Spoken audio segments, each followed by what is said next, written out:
टोच, माननीय संसद सदस्यगण, माननीय विधायकगण, लोकसभा के महासचिव, राज्यसभा के महासचिव, देवियों और सज्जनों,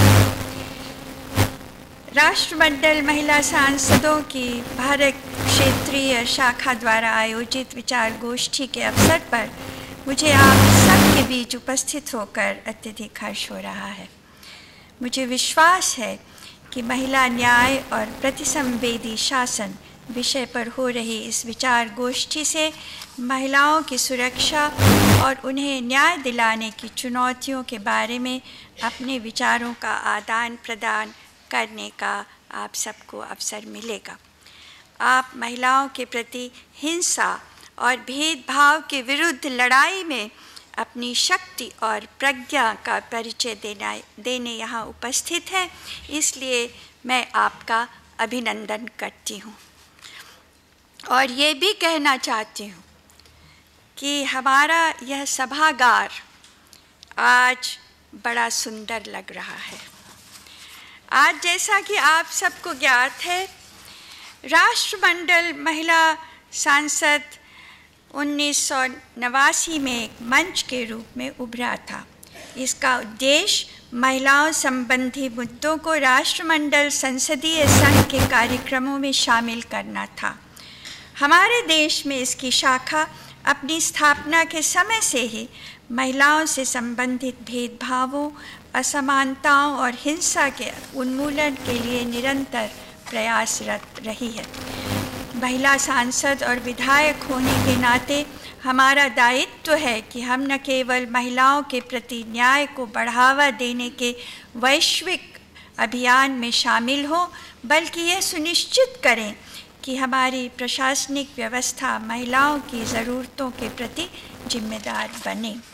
प्राचीन काल से ही भारत अपनी समृद्ध सभ्यता और सांस्कृतिक विरासत के लिए सुविख्यात है।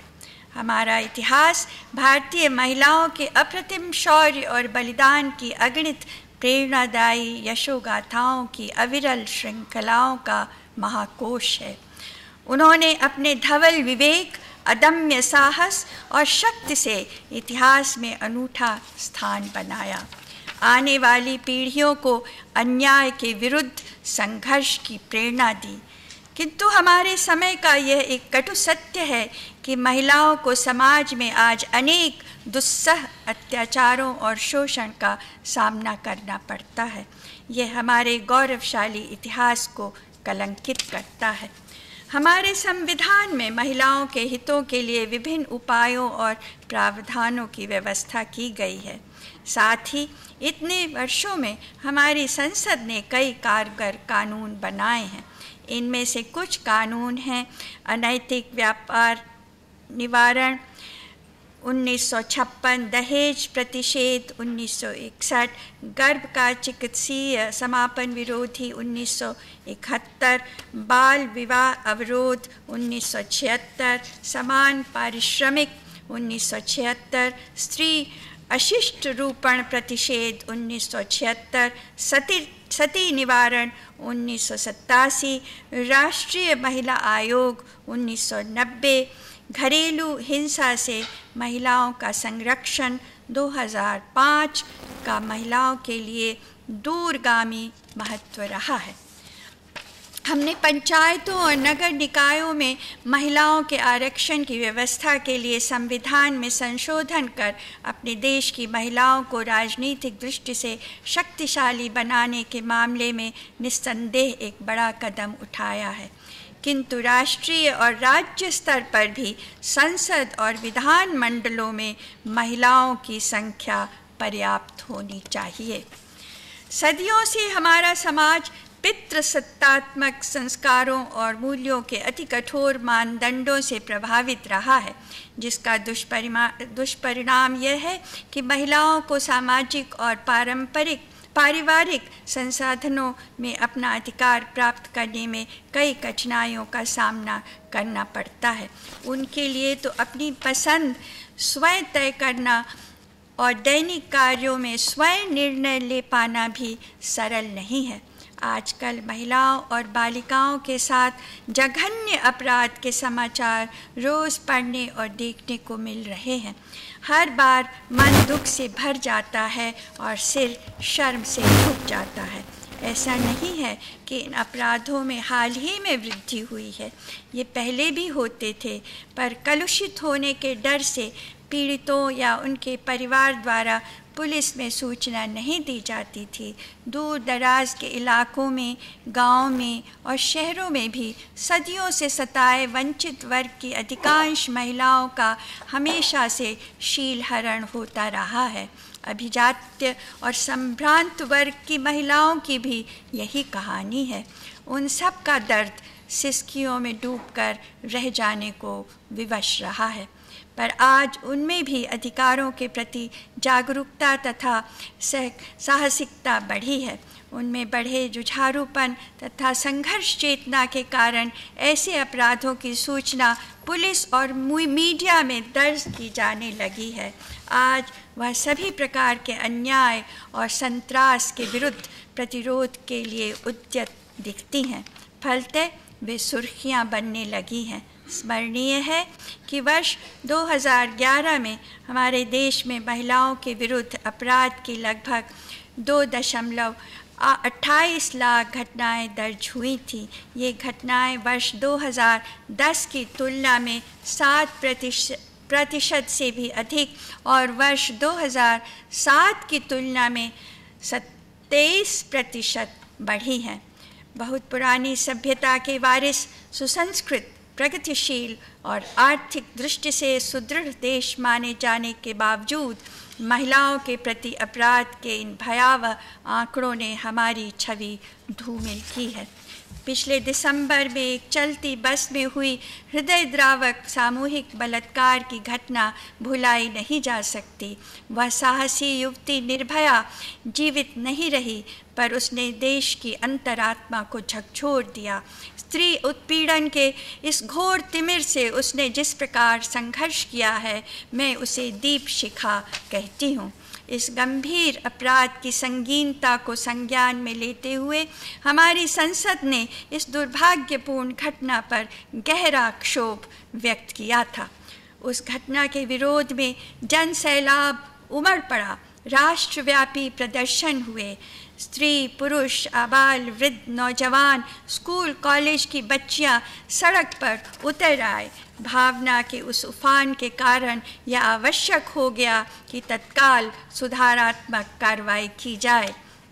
संसद और विधान मंडलों की महिला सदस्य होने के नाते हम यह दृढ़ संकल्प लें कि हमारे देश की महिलाएं और लड़कियां घरों में और घरों से बाहर सुरक्षित महसूस करें। घटना के बाद सबका ध्यान अभियुक्तों की गिरफ्तारी और उनके विरुद्ध कड़ी कार्रवाई करने की तरफ होता है, जो स्वाभाविक है। अपराधियों को निश्चित रूप से कड़ी सज़ा मिलनी चाहिए। वे बहुत खतरनाक हैं, उन्हें समाज में खुला नहीं घूमने देना चाहिए। परंतु जो पीड़िता है उसकी मनोदशा सुधारना भी नितांत आवश्यक है। उसे मनोवैज्ञानिक सलाह देकर उसका जीवन संवारा जाना चाहिए। दरअसल केवल पीड़िता को ही नहीं बल्कि उसके परिवार को भी मनोचिकित्सकीय परामर्श की आवश्यकता होती है, क्योंकि पीड़िता के परिवार पर भी उंगलियां उठाई जाती हैं और उसे शर्मसार किया जाता है। ऐसी घटनाएं भी सुनने में आई हैं कि पीड़िता का स्कूल और कॉलेज जाना दूभर हो जाता है और कहीं कहीं तो उसे स्कूल और कॉलेज से ही निकाल दिया जाता है। अगर वह काम करती है तो उसे नौकरी से हटा दिया जाता है। समाज के कुछ लोगों और रिश्तेदारों की संवेदना भी पीड़िता के साथ नहीं होती, बल्कि उनके द्वारा उस पर लांछन लगाया जाता है कि उसने कपड़े ठीक नहीं पहने थे अथवा वे बेसमय घर से बाहर गई थी। इसलिए मैं चाहूँगी कि जो लोग पीड़िता और उसके परिवार पर आरोप लगाने या कलंकित करने का प्रयास करते हैं, उन्हें भी दंडित किया जाए। स्मरणीय है कि अस्पताल, थाने, तथा न्यायालय में जो कर्मचारी हैं, यहाँ तक कि जो अधिवक्ता हैं, वो भी संवेदनशीलता का हमेशा परिचय नहीं देते हैं। इसलिए मेरा सुझाव है कि जिला स्तर पर महिला कल्याण अधिकारी को जिम्मेदारी सौंपी जानी चाहिए कि वे पीड़िता के साथ रहें, उसकी तथा परिवार वालों की चिकित्सीय परामर्श की व्यवस्था करें। स्त्री के प्रति हिंसा के कई पहलू हैं। कन्या भ्रूण हत्या, बालिकाओं से भेदभाव, सम्मान के लिए हत्या, स्कूलों कॉलेजों में यौन उत्पीड़न, कार्यस्थल पर शोषण, तेजाब फेंकना, निर्वस्त्र करके घुमाना, घरेलू हिंसा, देह व्यापार, दहेज हत्या, बलात्कार और नृशंस हत्या। वस्तुतः इस प्रकार की हिंसा के फलस्वरूप शिक्षा, कार्य, मनोरंजन तथा राजनीतिक और सामाजिक जीवन में भाग लेने की उनकी स्वतंत्रता बाधित होती है। इन पार्श्विक कृत्यों का कई पीढ़ियों तक प्रभाव पड़ता है। स्कूलों में होने वाले उत्पीड़न का असर बालिकाओं के शैक्षिक अवसरों और उपलब्धियों पर पड़ता है। उनमें अवसाद, बेचैनी और हीन भाव से ग्रस्त होने का खतरा बढ़ जाता है।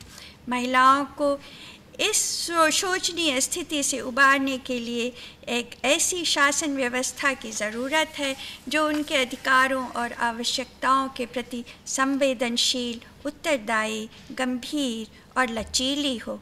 शासन तंत्र को कैसे क्षमता एवं संसाधनों की दृष्टि से अधिक सुदृढ़ बनाए, यह विचारणीय है।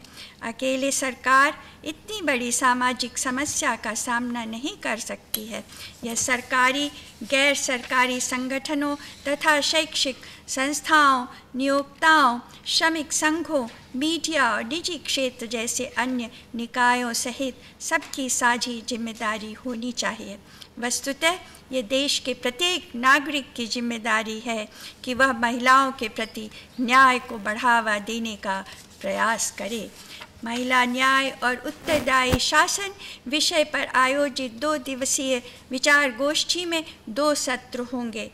पहले सत्र का विषय है महिलाएं और आपराधिक न्याय प्रणाली, समाज में महिलाओं के प्रति अपराधों को समझने की चुनौतियाँ, और दूसरे सत्र का विषय है महिलाओं में कानूनी अधिकारों के बारे में जागरूकता विकसित करने के लिए एक विशेष कार्यक्रम की आवश्यकता।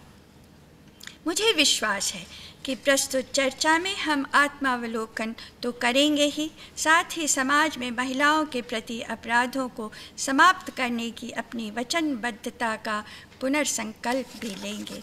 इन्हीं शब्दों के साथ मुझे इस 2 दिवसीय विचार गोष्ठी का उद्घाटन करते हुए हार्दिक प्रसन्नता हो रही है। धन्यवाद।